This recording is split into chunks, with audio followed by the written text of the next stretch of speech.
మన శరీరంలో కొంచెం బాగోలేకపోయినా మనకి మొదటి వచ్చే ఆలోచన నాకు దిష్టి తగిలిందేమో అని.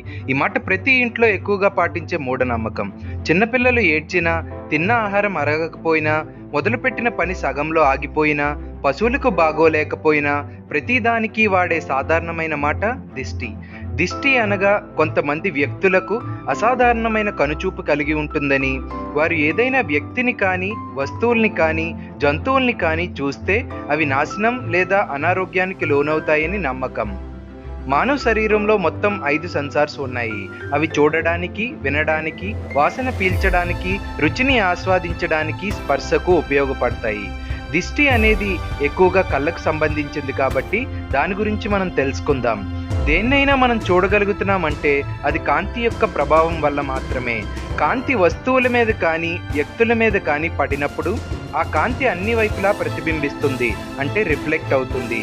ఆ వస్తువుని మనం చూసినప్పుడు ఆ రిఫ్లెక్ట్ అయిన కిరణం మన కంటికి చేరి తద్వారా మెదడుకు చేరుతుంది. మెదడు ఆ సమాచారాన్ని ప్రాసెస్ చేసి ఆ వస్తువు ఏంటో మనకి తెలియజేస్తుంది.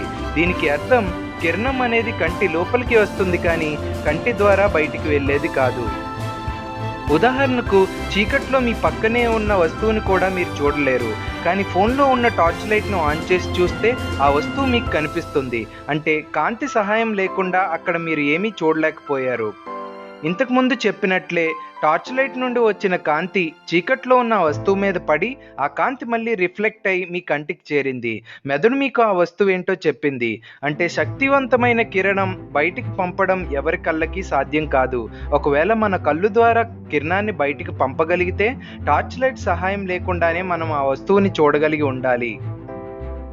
ఈ ప్రాసెస్ జంతువుల్లో కూడా ఇదే మాదిరి ఉంటుంది. ఇక్కడ మనకు వెంటనే కలిగే ప్రశ్న, కొన్ని పక్షులు, జంతువులు చీకట్లో కూడా చూడగలవు కదా, అది ఎలా సాధ్యం? దీనికి సమాధానం వాటి కంటి యొక్క నిర్మాణం. కొన్ని జంతువులలో టేపిటం అనే పొర రెటీనా వెనక భాగంలో ఉండి రెటీనా నుంచి లోపలికి వచ్చిన కిరణాన్ని మళ్ళీ రెటీనాకు రిఫ్లెక్ట్ చేస్తుంది. దీనివల్ల ఆ జంతువుకు ఆ కిరణంలో ఉన్న ఫోటాన్స్ను డిటెక్ట్ చేయడానికి సెకండ్ ఛాన్స్ దొరుకుతుంది. ఇదే కాకుండా వాటి కళ్ళు యొక్క సైజ్ పెద్దగా ఉండి ఎక్కువ కాంతిని లోపలికి తీసుకోవడానికి ఉపయోగపడతాయి. ఇటువంటి అడాప్టేషన్ మానవ శరీరంలో లేదు. మీరు గమనిస్తే జంతువులు కూడా బయట ఉన్న తక్కువ కాంతి సహాయంతోనే రాత్రిపూట చూడగలుగుతున్నాయి.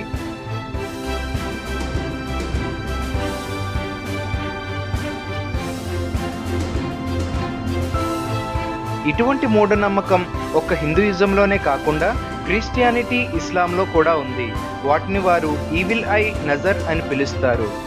దిష్టి తగిలితే పరిహారంగా నూనెగుడ్డను కాల్చడం, ఉప్పు లేదా ఎండుమిరపకాయలు అగ్గిలో వేయడం, చీపురుతో నీళ్లు జల్లడం, బూడిద గుమ్మడికాయను పగలగొట్టడం, కోడిగుడ్లను దిగదూయడం, తాయెత్తులు కట్టడం వంటివి చేస్తారు. ఇలా తినే ఆహారాన్ని వృధా చేయడం వల్ల మనకు ఒదిగేది ఏమీ లేదు. నూనెగుడ్డను కాల్చినప్పుడు నూనె కారడం అనేది సర్వసాధారణమైన ప్రక్రియ. అదంతా దిష్టి అనుకోవడం మన మూఢనమ్మకం. అయితే ఈ మూఢనమ్మకం వల్ల చాలా అనర్థాలు ఉన్నాయి. ఒక వ్యక్తి కళ్ళను కానీ, ఆలోచన కానీ మంచివి కాదని ప్రచారం చేస్తే ఆ వ్యక్తి పట్ల మనం వివక్ష చూపించినట్లే. అందరూ ఆ వ్యక్తిని దూరంగా ఉంచుతారు.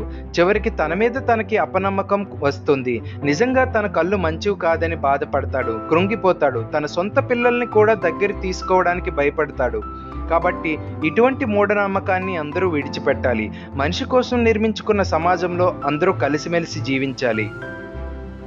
ఏదైనా రోజు మన శరీరంలో అసహనంగా ఉంటే ఆ రోజు ఏమైనా ఎక్కువ పని చేశామా, చెడినా లేదా తినకూడని ఆహారం తిన్నామా, ప్రయాణంలో అలసిపోయామా, మానసికంగా దేని గురించైనా ఆలోచిస్తున్నామా అనేది గమనించాలి. కేవలం ఆ రోజులో జరిగిన ఒత్తిడి వల్లనే మీకు అసహనంగా ఉందని గమనించాలి. దానికి తగిన జాగ్రత్తలు తీసుకోవాలి. మరీ ప్రమాదంగా ఉంటే వైద్యులను కలవాలి. ఒక్కోసారి ప్రమాదకరమైన జబ్బులను కూడా దిష్టి అనుకొని వైద్యం చేయించుకోకపోతే ఆ వ్యాధి ముదిరి పెద్దదవుతుంది. ఈ స్పూన్ని కంటితో మరియు మైండ్తో ఈ వ్యక్తి ఎలా వంచగలుగుతున్నాడో చూడండి. ఎలా అనుకుంటున్నారా? మ్యాజిక్ చేసే ముందు ఎవరికీ తెలియకుండా స్పూన్ని కట్ చేసి అదే స్పూన్ని అందరి ముందు వంచుతున్నాడు.